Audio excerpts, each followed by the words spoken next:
presentar el libro y me preparé un texto que se llama Medianía del Tránsito, que viene bastante contemporáneo del texto de este libro. Una relación de continuidades y continuidad aparece con respecto a lo otro que se toca o bien se enuncia en la diferencia con lo que señala como material estético. Pero todo lo que se fricciona establece una relación con su objeto a partir de lo que deja de enunciar y más bien proporciona a esa superficie un residuo y, por cierto, una marca de aquello que no penetra ni produce intermediarios. Es así que Grasa trabaja con esas sustancias en las que el residuo, en tanto forma de un roce, comienza a constituir un cuerpo. Pero cuando digo cuerpo, no me refiero a la corporalidad del flujo ni a ese orgánico que otra parte de la poesía neobarroca refiere, sino a lo que se percata y simultáneamente designa todo cuanto se halla en la medianía del tránsito. Pues Grasa es frotamiento, roce y por tanto manoseo. Digo manoseo porque hay un brazo que escribe, que inscribe letras como forma poética y se entromete hacia otras sensibilidades estéticas. Constantemente Grasa se denomina a partir de una vociferación plural. En un primer fragmento se lee: acá donde estamos somos la típica piedra que se levanta pero no escupe. Es aquel plural, ese nosotros que instiga, pues se demarca allí un núcleo de enunciación donde el sentido ya no es inmanencia, sino productividad, en tanto vincula pero a la vez desliga sus filiaciones poéticas.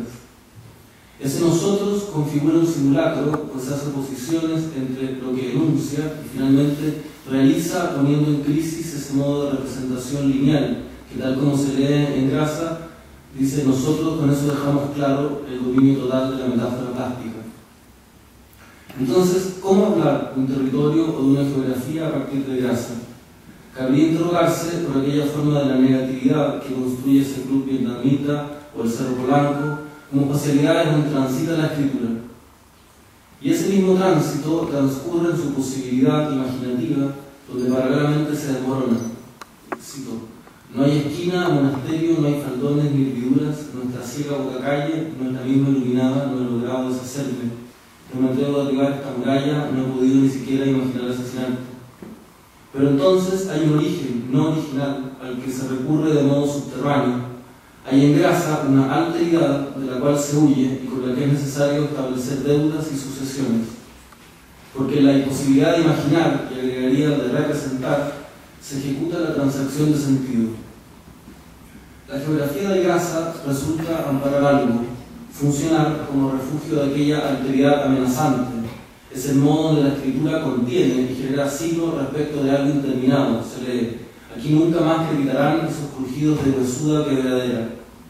Entonces, la sinuosidad del hueso y sus crujidos tensionan la naturaleza corporal, donde ya no es flujo ni órgano, sino trozo de aquello corpóreo no totalizante. La función de albergue, hablada o escrita y narrada en el caso de Grasa, sucede en tiempo pasado.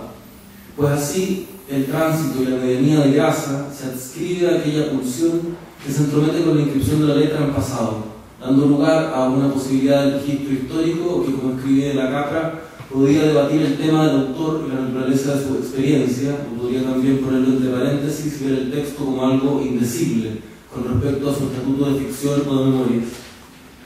Es aquello indecible lo que suscribe a la historia de cualquier texto o de la relación histórica de un texto, e instala esa pregunta que permite ponerle la jerarquía y estratos de una escritura y una poética del libro. La función entonces de Grasa es la de sostener una táctica al acercarse al pasado y por tanto a lo histórico, como el testimonio devastado de una coyuntura textual contingente. En Grasa eso se escribe, cito: fue todo tan de repente que un solo tedioso murmullo cargó con espanto la oscura casucha donde supongo que nos llevaron. Se lee e historiza la noción de texto que guarda una relación con el testimonio de una huella generacional, pues pone nuevamente a la casa como su posición, en definitiva como la sospecha ante cualquier acontecimiento poético, político y por tanto estético de una contingencia histórica. ¿Qué es Grasa políticamente sino una casa? Me parece posible pensar la relación de la Grasa de una casa con la medianía del tránsito. Y pienso que allí hay una huella histórica y textual, pues en Grasa se escribe casucha, es decir, el devenir de Chile y de su geografía gramatical. una casucha y una grasa son particularidades de textos nacidos en nuestro paisaje. Hay algo indecible en grasa, y es una casa, pero entonces pronunciaría casucha como poética, como describe a lo otro político que discute de refilón, sin sacarle la sospecha de encima a la propia textualidad. Cito: olvidar y rezar que ojalá todo lo dicho no tenga una pizca de cierto. Lo indecible de una casa es su propia manera de escribirla, de mencionarla como desaparición del original y pronunciación de un simulacro, casucha como intento de huella del declive geográfico. Pero entonces se encuentra un modo del paisaje, se lee en grasa, y experimento con el intento de acabar con el miedo e intervenir el paisaje y las tan visitadas depresiones intermedias de un valle donde difícilmente resulta el caminar sin al menos una pizca de miedo. El paisaje del miedo y el paisaje de una casa como apertura a la ciudad, pues aquí están las puertas abiertas y vocifrantes, ya dijimos, indecibles por su propio miedo de paisaje. Pero aún el nosotros hace reparar una salvedad de Nancy que dice: el estar junto a varios en la situación originaria es incluso lo que define una situación en general. Es así un con originario trascendental y de en adelante con urgencia sensible liberarse y articularse por sí mismo. A este originario o a este trascendental no se retorna ni regresa, pues es estrictamente contemporáneo de toda existencia, tanto como de todo pensamiento. La alteridad de grasa, por lo tanto su componente de otro corpóreo, son los textos que toca, las textualidades que definen su paisaje, extremado a la desaparición histórica y a una confinada, fatal zona de catástrofe.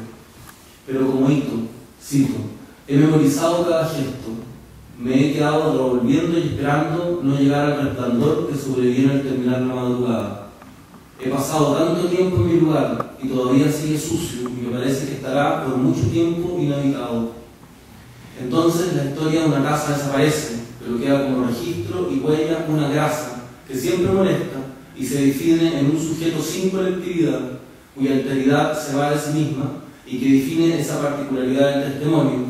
Cito en grasa: ya no ven que llevo manchas, densos pomos de música turbia, que hago heridas culturales, consonantes, jergas como fulgores.